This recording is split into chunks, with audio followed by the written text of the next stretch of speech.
అందరికీ శనార్థి ఆడలకు మంగళారతి. ముందుగా ఏముంటాయి మన ముచ్చట్లల్లా రెత్తిరాతల గీతలే కదా, చూడు రెడ్ లైన్స్. సబ్స్క్రైబ్ చేయండి సిద్దిపేట స్టూడియోను. చూడుండ్రులా నేను పాట రాసి చేసిన వీడియోను. లక్షలోపు ఉన్నోళ్ళకైనదట రైతు రుణమాఫీ, 2 లక్షలు కూడా చేస్తారట లెక్కలన్నీ చూపి. గొల్ల కుర్మల కోసం కేసీఆర్ సార్ పెట్టిండు గొర్రెల స్కీము. గత సర్కారు ఉన్నప్పుడు జరిగిందట పెద్దగానే స్కామ్. సురువుగా పోతున్నాయట అసెంబ్లీ సమావేశాలు. ఇక లీడర్లు చూపెడతారు ఎవ్వలకు వాళ్ళు ఆవేశాలు. డిఎంహెచ్ఓ పోయిండు చెట్లు పుట్టాలన్నీ దాటి, వాగుల నడుచుకుంటా పోయి ఇట్లా చేసిండు డ్యూటీ. ముఖ్యమంత్రి రేవంత్ రెడ్డి సారు అన్న మాట ప్రకారం 2 లక్షల రుణమాఫీ పథకం అమలు చేసిండు. సీఎం సారు కట్కబొత్తి మొదటి విడతల లక్షలోపు బాకీలు తీసుకున్న వాళ్ళకు రుణమాఫీ చేసిండట. ఆ పేరంటానికి ఎవరెవరు హాజరుపడ్డారు, మరి ఎట్టెట్లా అయ్యింది అంటారా? అన్ని ముచ్చట్లు ఆడదాకా పోయి అరుచుకుందాం పారి.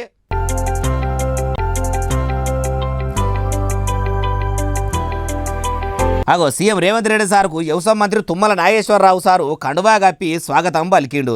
సీఎం సార్ కూడా ముసిముసిగా నవ్వుకుంటా చేతులు కలిపిండు. ఇట్లా మంత్రులను ఆఫీసర్లను పక్కకు కూసోబెట్టుకొని సీఎం సారు సీదా రుణమాఫీ పథకంను అమలు చేసిండు. మొదటి విడత లక్షలోపు రుణమాఫీ అయిన అమ్మలక్కలకు రుణమాఫీ చెక్కును అందించిండు. ఇట్లా సీఎం సారు చేతుల మీదుగా రుణమాఫీ చెక్కును తీసుకునేసరికి సంబురపడ్డారు. ముఖ్యమంత్రి సారు మాట ఇచ్చి మరిసే ప్రభుత్వం కాదని ఇట్లా అనుకోవచ్చుండు.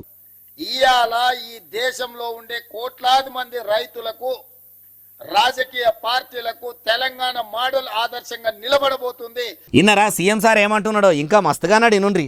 తెలంగాణ రాష్ట్రం మాట ఇచ్చి రైతులకు 2 లక్షల రూపాయల రుణమాఫీ ఏకకాలంలో అధికారంలోకి వచ్చిన మొదటి 8 నెలల లోపలనే శ్రీమతి సోనియా గాంధీ గారు, శ్రీ రాహుల్ గాంధీ గారు ఇచ్చిన మాట నిలబెట్టుకొని ఈ రోజు దేశంలోనే ఆదర్శమైన ప్రభుత్వంగా తెలంగాణ మోడల్ గా ఈ రోజు మనము నిలబడ్డము. ఇన్నరా కారు పార్టీ సర్కారు ఏలుబడిలో ఉన్నప్పుడు మాఫీ చేస్తామని చెప్పి చేయకుండా చేతులు దులుపుకున్నది. కానీ కాంగ్రెస్ సర్కారు అట్లా కాదు. మాట ఇచ్చి మడిమేదింపే పార్టీ మాది గానే కాదు. మళ్ళీ సర్కారు వచ్చి 8 నెలలు కాకముందే అన్న మాట నిలబెట్టుకున్నాము, రైతులకు ఇచ్చినాము. ప్రజాప్రభుత్వంగా రోల్ మోడల్ గా తెలంగాణ రాష్ట్రం నిలబడ్డదని సీఎం సార్ అనుకొచ్చిండు. అయ్యా రేవంత్ రెడ్డి గారు, ఎన్నికల ముంగడ కూడా అయ్యేందుకు కాంగ్రెస్ సర్కారు ఏలుబడిలకు వచ్చినాక 8 నెలలు కాకముందే 2 లక్షల రుణమాఫీ చేస్తామని ఎందుకో చెప్పలేదు. మళ్ళా 8 నెలలు కాకముందు 1,00,000 రూపాయలే మాఫీ చేస్తామని ఎందుకో చెప్పలేదు. అంటే అప్పుడు అట్లా చేస్తే ఓట్లు పడాయని అట్లా చెప్పి రాయట్లా 100 రోజులనే 6 గ్యారెంటీలు అమలు చేస్తామంటారు. ఎన్ని అమలు చేసిండ్రు సారు ఏమో మీకే తెలవాలంటుర్రు ఈ ముచ్చటిన్నోళ్ళు. జై కాంగ్రెస్, జై జై కాంగ్రెస్. ప్రజాప్రభుత్వం వర్ధిల్లాలి, రైతు ప్రభుత్వం వర్ధిల్లాలి. పాలకులం కాదు మేము సేవకులం. అగో ఏంది బాలన్న అయ్యేలా చేపాటి పాట పాడుతున్నా అంటారా? అయ్యా పాడుతున్నది నేను కాదు, ఇట్లా రైతులు పాడుతున్నారట. పాలు గుమ్మరించుకుంటా పాలాభిషేకాలు కూడా చేస్తున్నారట. మా ఎడిటర్ సాయి ఎట్టెట్లా జరిగిందో చూపిస్తాడు చూడుండ్రి.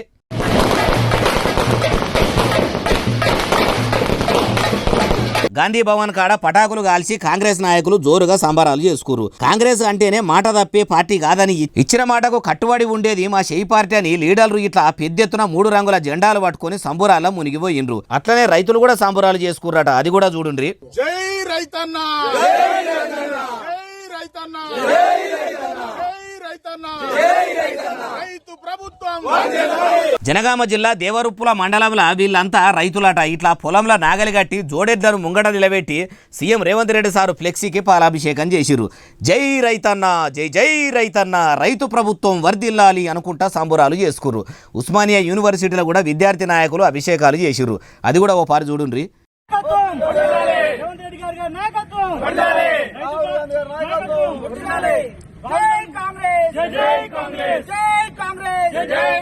ఇన్నరా రైతులకు అన్నమాట ప్రకారం సీఎం రేవంత్ రెడ్డి సారు రుణమాఫీ చేసిండని ఉస్మానియా యూనివర్సిటీలో కూడా సీఎం సార్కు పాలాభిషేకాలు చేసిర్రు. అయ్యా సీఎం గారు, మీరు రైతు రుణమాఫీ మొదటి విడతల 1,00,000 లోపు చేస్తేనే వాళ్ళు మీ మీద ఇంత ప్రేమ చూపెడుతురు. అదే 2 లక్షలు చేస్తే మీ ఫ్లెక్సీల మీద కాకుండా మీ మీదనే పాలు గుమ్మరిచ్చి మిమ్మల్ని పాలల్లో ముంచి లావట్టేటోళ్ళు కావచ్చు. అయినా ఒకటి గమనించిర్రా, రైతు ప్రభుత్వం అంటురు. మరి రైతులు చెప్పినట్టు ప్రభుత్వంలో పనిచేసేటోళ్ళు వినాలి కానీ ప్రభుత్వంలో పనిచేసేటోళ్ళు చెప్పినట్టు రైతులు ఈనుడేంది? ఇదేం రైతు రైతు ప్రభుత్వం. నిజంగా ఇది రైతు ప్రభుత్వమే అయితే రైతు పండించిన ధాన్యాన్ని రైతే ఆయనకు నచ్చిన రేటుకు అమ్ముకునే కానూను తీసుకురావాలి. కార్పొరేట్ కంపెనీలోనేమో వాళ్ళు తయారు చేసేదానికి వాళ్ళే ధరలు నిర్ణయిస్తారు. మరి రైతు ఎందుకు ధర నిర్ణయించొద్దు అంటుర్రు ఈ ముచ్చటిన్నోళ్ళు. ఇప్పటిదాకా బాలన్న అనే నేను వార్తలు రాస్తా, ముచ్చట్లు చెప్తా అనే ఎరక కదా మీకు. నేను వార్తలే కాదు పాటలు కూడా రాస్తా. నేను కూడా బోనాల పాట రాసిన, సింగర్ లక్ష్మితోని పాడిపించిన, మదీనేస్కే మ్యూజిక్ చేసిండు, సిద్దిపేట స్టూడియో అనే ఛానల్లో పెట్టిన. పాట చూడండి ఎట్టున్నదో చూసి చెప్పుండ్రి. Siddipet studio YouTube channel subscribe చేయిర్రి, లైక్ చేయండి, షేర్ చేయిర్రి, కామెంట్ చేయిర్రి.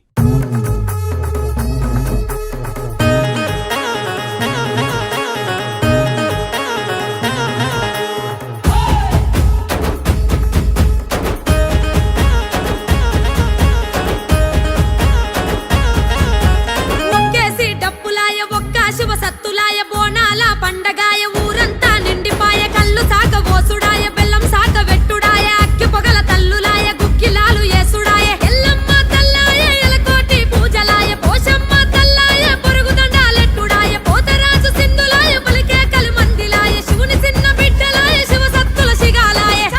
ఇన్నరు కదా ఎట్లున్నదో. నేను పాట మనసు పెట్టి రాసిన, సింగర్ లక్ష్మి కూడా పానం పెట్టి పాడింది. ఆమెనే ప్రత్యేకంగా పాట బాగుంది, ఈ పాట మీద నేనే డ్యాన్స్ చేస్తా అని కూడా ఆడింది. మ్యూజిక్ డైరెక్టర్ మదీనేస్కే కూడా సినిమా పాటలు చేసుకుంటా ఫుల్లు బిజీగా ఉన్నా కూడా టైం ఇచ్చి పాటకు తక్కువ టైంలో మ్యూజిక్ ఇచ్చిండు. సిద్దిపేటలో ఉన్న Rudra dance academy dance master Prasad Putla చెరువు కొరియోగ్రఫీ చేసిండు. మా ఆఫీసులనే పనిచేసే మహేష్ బండోజు డిఓపిగా చేసిండు. ఎడిటింగ్ డిఐ అన్ని కూడా ఆయన్నే చేసిండు. సడిమెల బాలకిషను, భోగి సాయి కిరణ్ కెమెరామెన్లుగా చేసిండ్రు. పాట రాసి నేనే డైరెక్షన్ చేసిన. అచలా మీడియా ప్రైవేట్ లిమిటెడ్ కంపెనీ పైకం పెట్టింది. మా వంతుగా అందరం పాటకు న్యాయం చేసినామని మేము అనుకుంటున్నాము. మీకు కూడా నచ్చింది అనుకుంటున్నాము. సిద్దిపేట స్టూడియోను సబ్స్క్రైబ్ చేయండి. కొత్త ఛానల్ కాబట్టి సెర్చ్లో చూపెట్టకుంటే సిద్దిపేట స్టూడియో లక్ష్మీ బోనాల సాంగ్ అని టైప్ చేస్తే వస్తుంది. సిద్దిపేట స్టూడియో యూట్యూబ్ ఛానల్ని సబ్స్క్రైబ్ చేయండి, లైక్ చేయండి, షేర్ చేయండి, కామెంట్ చేయండి. మీ చుట్టాల పక్కాలకు కూడా మంచిగా అనిపిస్తే పంపియ్యండి. కారుపాటి ఏలువడిలా మాజీ ముఖ్యమంత్రి కేసీఆర్ సారు గొర్రెల పథక కింద గొల్ల కుర్మలకు గొల్లరిచ్చిండు కదా. అందులో పెద్ద ఎత్తున స్కామ్ జరిగిందని మొన్న కేసు కూడా అయ్యింది కదా. ఇప్పుడు మళ్ళా కొందరిని ఏసీబీ అధికారులు ఆఫీస్కు పిలుచుకున్నారట. మళ్ళేమన్నా కొత్త ముచ్చట తెలిసిందా ఎట్లా? మరి ఆఫీసర్లు ఏమన్నారు, ఏం కథ అరుచుకుందాం పారే. కేసీఆర్ సార్ ఇచ్చిన గొర్రెలను మళ్ళా వెంటనే దళాల్ బేరకాలు పట్టుకొని తక్కువ పైసలకు అమ్ముకున్న వాళ్ళందరినీ ఏసీబీ అధికారులు పిలుచుకొని విచారణ చేస్తున్నారు. ఎవరెవరు అమ్మిండ్రు, అప్పటి కారు పార్టీ మంత్రులు గిట్లా ఏమన్నా సాటుగా చేతులు కలిపిర్రా, గొర్రెల స్కామ్లో ఎంతమంది అసలైన గొల్ల కూర్మ బిడ్డలు ఎంత లాస్ అయ్యిండ్రని అన్ని ముచ్చట్లు అరుచుకున్నారట. అయ్యా కేసీఆర్ సారు, మేము 10 ఏళ్ళు పాలన చేసినాము, బంగారు తెలంగాణ కోసం బాజాలు బట్టి తిరిగినామని మైకు బట్టి మస్తుగా మాట్లాడతారు. మరి ఇదేంది సారు, కాళేశ్వరం ప్రాజెక్టు కడితే ఏడికాడ పర్రెలు పెట్టి ఇప్పుడు గొర్రెల స్కామ్ అని మల్లోటి ముంగడికి వచ్చి గాయి గత్తర లేపబట్టే మొన్నటిదాకా ఫోన్ ట్యాపింగ్ కేసు అని ఆ గాలి నడిచే. ఇదేనా మీరు బంగారు తెలంగాణకు బాటలు చేసింది, బజార్లు బట్టి తిరిగింది? ఏమో సారు, మీ రాజకీయమే అర్థమైతలేదు. మీకు నచ్చిన స్కీములు మీరే పెట్టుకొని మీకు నచ్చినట్టు మీరే స్కాములు చేసుకున్నాడు ఏందో ఏమో. పోని సారు, మీ ప్రభుత్వాలతోని ప్రజలకు మాత్రం ఏం ఫాయిదా లేకుండా పోతుంది అంటారు ఈ ముచ్చట తెలిసినోళ్ళు. గడియ రికాం లేకుండా రేవంత్ రెడ్డి సారు మీటింగ్ల మీద మీటింగ్లు పెడుతున్నాడా? ఓ దిక్కు అన్ని సమీక్షా సమావేశాలు పెట్టుకుంటానే ప్రజలకు ఏం చేస్తే ఎట్లా ఖుషి ఉంటారని అరుచుకుంటానే ఉన్నాడు. యాళ్ళకు కూడా కూడు చక్కగా తింటున్నాడో లేడో, కంటి నిండా కూడా నిద్రపోతున్నాడో లేడో. మీటింగ్ల మీద మీటింగ్లు పెడుతున్న సారు మళ్ళీ మీటింగ్ పెట్టిండు.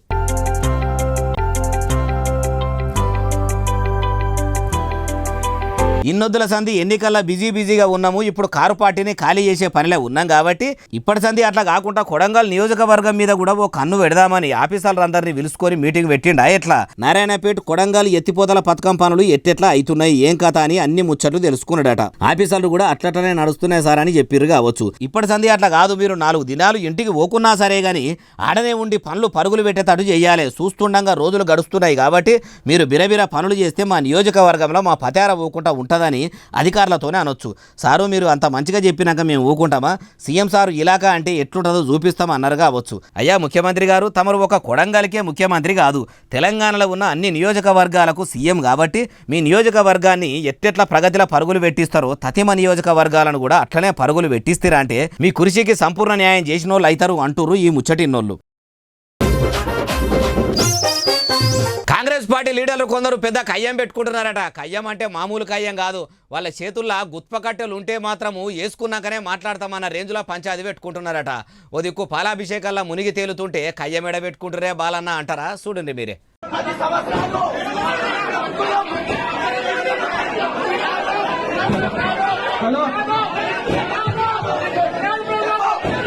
అగో ఇన్నరా, 10 ఏళ్ళు పార్టీ కోసం పనిచేసినాం, ఇప్పుడు కారు పార్టీకి కాలిచ్చి కాంగ్రెస్ పార్టీలో షరీకయ్యి మా ముంగట పెద్దరికం చేస్తామంటే మేము ఊకోమని పెద్దగా లొల్లి పెడుతుర్రు. అసలు లొల్లెందుకు చేస్తుండ్రు అంటారా? పటాన్ చెరువు ఎమ్మెల్యే గూడెం మైపాలరెడ్డి సార్ ఉన్నాడు కదా, ఆయన కార్లకెంచి ఎడమకాలు తీసి కాంగ్రెస్ ల కుడికాలు పెట్టిండు కదా. గూడెం గారు అట్లెట్లా మా కాంగ్రెస్ పార్టీలకు వస్తాడని లడాయిమో ఉపచేసిర్రు. రుణమాఫీ మీద రైతు వేదికల మీటింగ్ పెడితే గూడెం సారు గుంపును చేసుకొని వచ్చి ముంగట కుర్చీలో కూర్చునేసరికి అప్పటి సంది షై పార్టీ చెంతనే ఉన్న కాంగ్రెస్ లీడర్లకు ఏడనో గాలినట్టు ఉన్నది. ఇట్లుంటదా మీ పనితనము? ఇన్నొద్దులు జెండాను మోసినాం, మేము ఇప్పుడు వచ్చి పెద్దరికం చేస్తామంటే ఎట్లా అని పెద్దగా లొలియేసిర్రు. పక్కపొంటి ఉన్న పోలీసులు వచ్చి నచ్చజెప్ప చూసినా కూడా ఊకుంటలేరు. గూడెం గారి మీదకి గుర్రుగా ఎగబడుతురు. అదే బీఆర్ఎస్ పార్టీల్లో లేకుంటే కమలం పువ్వు పార్టీలో అయితే చక్కగా బస్సులకు ఎక్కించి పోలీస్ స్టేషన్కు పంపేటోళ్ళు కావచ్చు. వాళ్ళన్న దాంట్లో కూడా న్యాయం ఉన్నది. ఏండ్లకేండ్లు పార్టీని పట్టుకొని జీకు లెక్క యాలాడుతుంటే నడమల వచ్చిన వాళ్ళకు పెద్దపీటలేసి మర్యాదలు చేస్తుంటే కాంగ్రెస్ బుడ్డ లీడర్లకు కడుపు రగిలిపోదా? పార్టీలు ఫిరాయించిన వాళ్ళను రాళ్లతోని గొట్టి చంపమని చెప్పిన సారే ఫిరాయింపులు ప్రోత్సహిస్తున్నాడంటే రేవంతం సారు ఓడెక్కేదాకా ఓడమల్లన్న, ఓడ దిగినాక తీన్మార్ మల్లన్న అనే బాపతే ఉన్నాడు కదా అంటున్నారు ఈ ముచ్చటిన్నోళ్ళు. 15 ఆగస్టు లోపల 2 లక్షల రుణమాఫీ చేస్తామని చెప్పినట్టే షై సర్కారు మొదటి విడతల 1 లక్షలోపు రుణం ఉన్నోళ్ళు అందరికీ కూడా రుణమాఫీ చేసింది. ఇప్పుడు 1 లక్షలోపే వేసి ఊకుంటుందా? మళ్ళీ 2 లక్షల లోపు ఎప్పుడు చేస్తుంది అంటారా? ఉప ముఖ్యమంత్రి బట్టిసారి దగ్గరికి పోయి అన్ని ముచ్చట్లు అరుచుకుందాం పారి. మొత్తం చేసిన పని అంతా కూడా ఆ ఒక్క ఇన్సిడెంట్తో రాంగ్ రిపోర్టింగ్ జరుగుతుంది. పొరపాటున కూడా ఒక్క ఇన్సిడెంట్ కూడా జరగకుండా చూసుకోవాల్సిందిగా మీ అందరికీ మేము విజ్ఞప్తి చేస్తూ ఉన్నాం.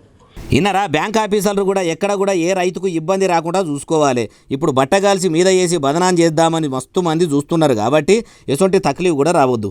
ఇంత మంచి పని కూడా బూడిదల పోసినట్టు అవుతుందని పైసల మంత్రి కం ఉప ముఖ్యమంత్రి మల్లు బట్టి విక్రమార్క సార్ అనుకొచ్చిండు. ఇంకా మస్తుగా చెప్పిండు మొత్తం ముచ్చటి నుండి. ఈ మొత్తం 31,000 కోట్ల రూపాయలు కూడా ఆగస్టు నెల దాటక ముందే వాటన్నిటినీ కంప్లీట్ చేస్తాం. అగో ఇప్పుడు 1 లక్షలోపు చేసి ఆగస్టు నెల దాకా మళ్ళా మిగిలిన రైతులకు రుణమాఫీ చేయరా అంటే చేస్తారట. ఈ వారం దినాలనే 1.5 లక్ష అప్పున్న రైతులకు మాఫీ చేస్తామని కూర్చుండు. అయ్యా బట్టి విక్రమార్క సారు, మీరు చెప్పినట్టే ఎవ్వరు చేయని తీరుగా రైతులకు రుణమాఫీ చేస్తుర్రు. అట్లనే పెద్ద మనసు చేసుకుని ఎన్నికల ముంగట ఇచ్చిన 6 గ్యారెంటీలను కూడా అమలు చేస్తే అందరూ కూడా సంతోషపడతారు. మీరు కూడా 6 గ్యారెంటీల ఆశ చూపెట్టి 100 రోజుల్లో అమలు చేస్తామంటేనే కదా ప్రజలు మిమ్మల్ని నమ్మి ఓట్లేసి గెలిపించింది. మీ షై సర్కారు పనితనం ఎట్లున్నదంటే పావులొంతు చేసి 10 రూపాయల మందం పబ్లిసిటీ చేసుకున్నట్టు ఉన్నది అంటున్నారు సారు ఈ ముచ్చటిన్నోళ్ళు. ఈ నెల తెలంగాణ అసెంబ్లీ సమావేశాలు సురువైతున్నాయట. అసెంబ్లీ సమావేశాలు అంటే ఎట్లుంటాయో అందరికీ ఎరుకున్నాయే. మొన్నటి సమావేశాలప్పుడు కారు పార్టీలకు కాంగ్రెస్ పార్టీలు బాగానే సుక్కలు చూపెట్టిరు. అసెంబ్లీ ముంగట్నే బీఆర్ఎస్ ఎమ్మెల్యేలు నిరసనలు తెలిపే కాడికి వచ్చింది. మళ్ళా మొదలవుతున్నాయి కాబట్టి మరి ఇప్పుడు కూడా ఎట్ట నడుస్తాయో ఏం కథను. ఈ నెల 23 తారీఖు నుంచి తెలంగాణలో అసెంబ్లీ సమావేశాలు సురువైతున్నట్టు మలి సర్కారు చెప్పుకొచ్చింది. అట్లనే 25 తారీఖు 26 తారీఖు నాడు అసెంబ్లీలో మొత్తం బడ్జెట్ను కూడా బట్టి విక్రమార్క సారు ప్రవేశపెడతాడట. కాంగ్రెస్ సర్కారు ఏలుబడులకు వచ్చి 8 నెలలు దగ్గర పడబట్టి ఇన్నొద్దులు 6 గ్యారెంటీలు కూడా చక్కగా అమలు చేయలేదు. ఎల్లే గొంగడి ఏడున్నదంటే వేసిన దగ్గరనే ఉన్నది అన్నట్టు ఉన్నది. కాంగ్రెస్ వస్తే మార్పు వస్తుంది అన్నారు. ఎంత మార్పు వచ్చిందంటే కారు ప్రభుత్వం పోయి కాంగ్రెస్ ప్రభుత్వం మారింది. కారు పార్టీ ఎమ్మెల్యేలను ఎమ్మెల్సీలను కాంగ్రెస్లకు తీసుకునేంత మార్పు వచ్చింది తప్పితే ఇంతకంటే పెద్ద మార్పు ఏం రాలేదు. తెలంగాణ ప్రజల పరిస్థితి ఎట్లున్నదంటే తుంటెత్తేసి మొద్దెత్తుకున్నట్టు అయింది. గెలవక ముందేమో 100 రోజుల్లోనే ఇచ్చిన హామీలన్నీ నెరవేర్చుతామని చెప్పిర్రు. గెలిచినాకనేమో 6 గ్యారెంటీలు అమలు చేయకుండా పొద్దు గడుపుతుర్రు. గత ప్రభుత్వంలో గట్లనే ఉన్నది. ఈ కాంగ్రెస్ ఏలుబడిలో కూడా గట్లనే ఉన్నది. అయ్యా బట్టి గారు, మీరు ముందుగాల ఎన్నికల ముంగట ఇచ్చిన 6 గ్యారెంటీల అమలుకు అక్కెరయ్యే పైకమిచ్చే ప్రయత్నం చెయ్యిర్రి. మళ్ళా పాతయ్యే దోడుకుంటా అసెంబ్లీలో అందరి విలువైన సమయాన్ని ఉత్తాగా గడవకుండా చూడుండి సారు అంటుర్రు ఈ ముచ్చటిన్నోళ్ళు. 18 కిలోమీటర్లు నడుచుకుంటా పోయి వాగులు, వంకలు, ఒర్రెలు, గుట్టలు, చెట్లు, పుట్టలు, కట్టలు దాటుకుంటా గిరిజన కుటుంబాలకు సేవలు చేసేందుకు ఓ డిఎంహెచ్ఓ సారు పోయిండట. అగో కారు లేకుంటే కొందరు ప్రభుత్వాధికారులు కాలు కూడా బయట పెట్టరు. అటువంటిది ప్రజల కోసం అంత కష్టపడుతున్న ఆ డిఎంహెచ్ఓ ఏడున్నాడు, ఏడికి పోయిండు, ఏం కథ అంటారా? చూపెడతా పారి.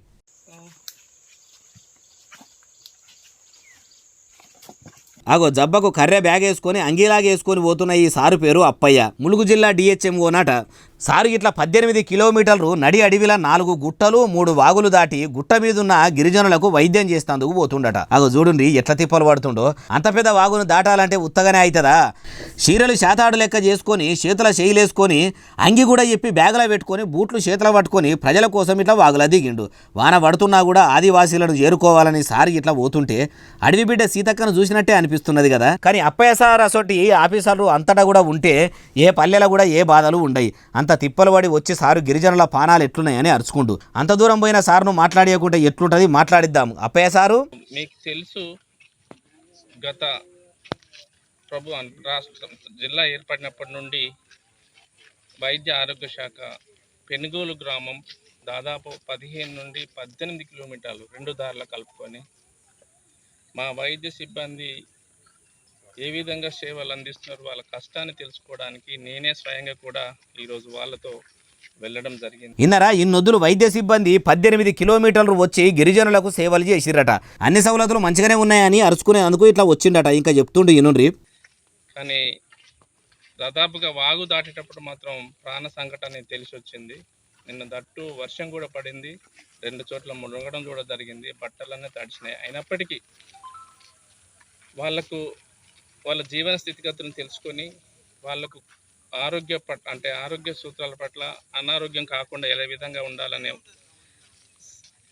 అవగాహన కల్పించిన కొరకు నేనే స్వయంగా వెళ్ళడం జరిగింది. అప్పయ్య సారు ఆలోచన ఎంత మంచిగున్నది. పానాలు అరిచేతులు పెట్టుకొని మరీ భయపడుకుంటా వాగు దాటి వాళ్లకు రోగాలు రాకుండా ఎట్లుండాలి ఏం కథ అని చెప్పేదందుకు పోయిండంటే ఏంది? అప్పయ్య సారు లెక్క అందరూ డిఎంహెచ్ఓలు ప్రభుత్వ ఆఫీసర్లు ఉంటే ఎంత మంచిగుండు. అడవి బిడ్డ సీతక్క ఇలాకాల ఇంత మంచి ఆఫీసర్ సారు అడవి బిడ్డల కోసం పనిచేస్తున్నాడంటే తారీఫు చేయవలసిందే. ఓ అప్పయ్య సారు, మీకు ఈ బాలన్న ముచ్చట్ల తరపున కూడా హ్యాట్సాప్. ఓ లారీ డ్రైవర్ను తెలంగాణ ట్రాఫిక్ పోలీసులు నోటితోని అనరాని మాటలు చెవులతోని అనరాని బూతులు తిట్టిరట. అగో తెలంగాణ పోలీసులు అంటే ఫ్రెండ్లీగా ఉంటారు అని గత ప్రభుత్వంలో ముఖ్యమంత్రి గిరి ఎలుగబెట్టిన కేసీఆర్ సార్ కాన్ నుంచి ఇప్పుడు సీఎంగా ఉన్న రేవంత్ రెడ్డి సార్ దాకా అందరూ అంటారు. అసొంటి పోలీసుల నోటి నుంచి గలీజు మాటలు వచ్చుడు ఏంది? అవి ఎవ్వరు చెవులతోని అనరాని మాటలా అంటారా? ఇనుండ్రి మీరే.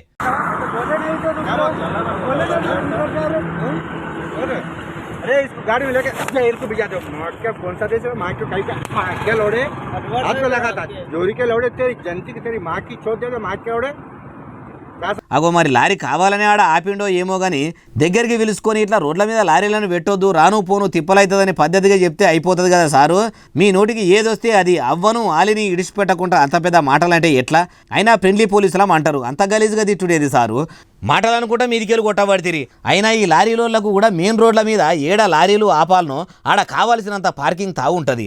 ఆడ ఆపుకోకుండా ఇట్లా రోడ్ల మీదనే కావాలని ఎందుకు ఆపుతారో మరి. ఆ డ్రైవర్కు ఒంటేలే వచ్చిందో రెంటికే వచ్చిందో కానీ ఆపి ఆయనతో ట్రాఫిక్ పోలీసుల కంట్లవాడి చెంపదెబ్బ తినే కాడికి వచ్చే. ఆ డ్రైవరే ఆ లారీని ఆపవలసిన తావులో ఆపితే ఇట్లా పోలీసులతోని మాటలు పడే కాడికి వచ్చునా? రూల్స్ అంటారు. కొందరు పోలీసుల సహనాన్ని కూడా పరీక్షించేందుకు కావాలని రోడ్ల మీదనే కొందరు బండ్లు ఇట్లా పెడతారు. పోలీసులు ఇట్లా కొట్టే స్థాయికి తిట్టే స్థాయికి పోతున్నారంటే కొందరు అడ్డదిడ్డంగా బండ్లు నిలుపుడుతోనే కదా. కొందరు ప్రజలే మంచిగా ఉన్నాక కొందరు పోలీసులు ఇట్లా ఎందుకు కొడతారు చెప్పుండ్రి. పోలీసులకి ప్రజాస్వామ్యంలో ఎంత బాధ్యత ఉందో ప్రజలకు కూడా అంతే బాధ్యత ఉంటే మంచిగా ఉంటుంది. కానీ అట్లా ఎంతమంది ఉంటారో ప్రజలే ఆలోచన చేసుకోవాలంటారు ఈ ముచ్చటిన్నోళ్ళు. నిరుద్యోగులు అందరూ పోయి షేపార్టీ నాయకులను కలిసిరట. మొన్న సీఎం రేవంత్ రెడ్డి సారు మా మంత్రుల దగ్గరికి వచ్చి మీ బాధలను చెప్పుకోండి, మీరు చెప్పే బాధలు వినేదందుకు షేపార్టీ లీడర్లు సిద్ధంగా ఉన్నారని చెప్పిండు.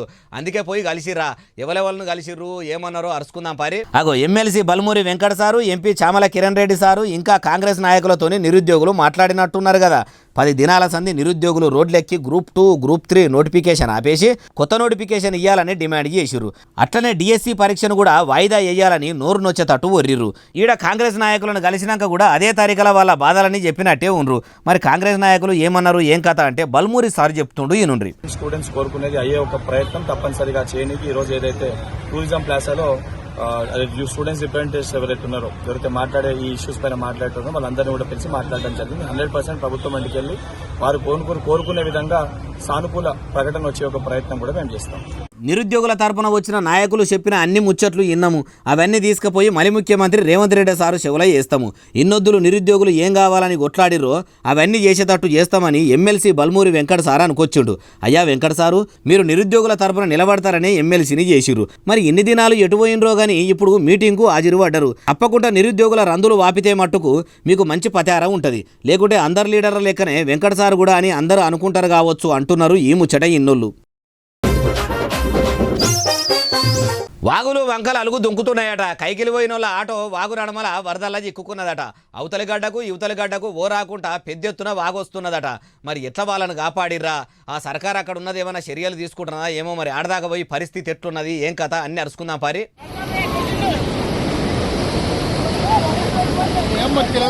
అగో ఆటోల చెట్లకాడ ఇరికిన మందిని అందరిని గాలి మోటార్ల ఎక్కించుకొని అవతలి గడ్డకు తీసుకుపోయిర్రట.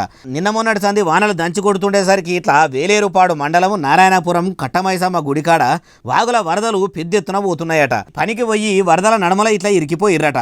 ముచ్చట తెలిసిన పసుపు కొమ్ము లీడర్లు వెంటనే సర్కారుతోని మాట్లాడితే ఇట్లా గాలి మోటార్ తెప్పించి అందరినీ కాపాడిర్రట. ఇక మొన్నటిదాకా వానలు పడలేదు కానీ ఇప్పుడు 3 దినాల సంది గట్టిగా పడేసరికి ఎక్కడి వాగులు అక్కడనే అలిగెలుతున్నాయి. కాబట్టి ప్రజలారా పైలము పనులు 2-3 దినాలు వాయిదాలు వేసుకున్నా మంచిదే. నీళ్లు మొత్తం పారుడు ఆగినాకనే పనులకు ఓన్రి, లేకుంటే నీళ్ళలా ఇరికిండ్రంటే పానాలు ఓడు ఖాయం. మీ గురించే చెప్తున్నాము. మీ పానాలు మంచిగుండాలని చెప్తున్నాం. ఇగో ఇవి నేను తెచ్చిన ముచ్చట్లనే అసలు నెల ఎస్ఎస్సి డిజిటల్ను బాగా సబ్స్క్రైబ్ చేస్తారు, బాగా కామెంట్ చేస్తారు, బాగా లైకులు చేస్తారు, బాగా షేర్లు చేస్తారు. అట్లనే సిద్దిపేట స్టూడియోను కూడా బాగా లైకులు చేయరి, షేర్లు చేయరి, కామెంట్ చేయరి. మంచి మంచి పాటలు నేను రాస్తూనే ఉంటా, మీకు వినిపిస్తూనే ఉంటా. మరి సెలవు, శనార్థి, దండం, పబ్బతి ఇంకేమైనా ఉంటే అన్ని.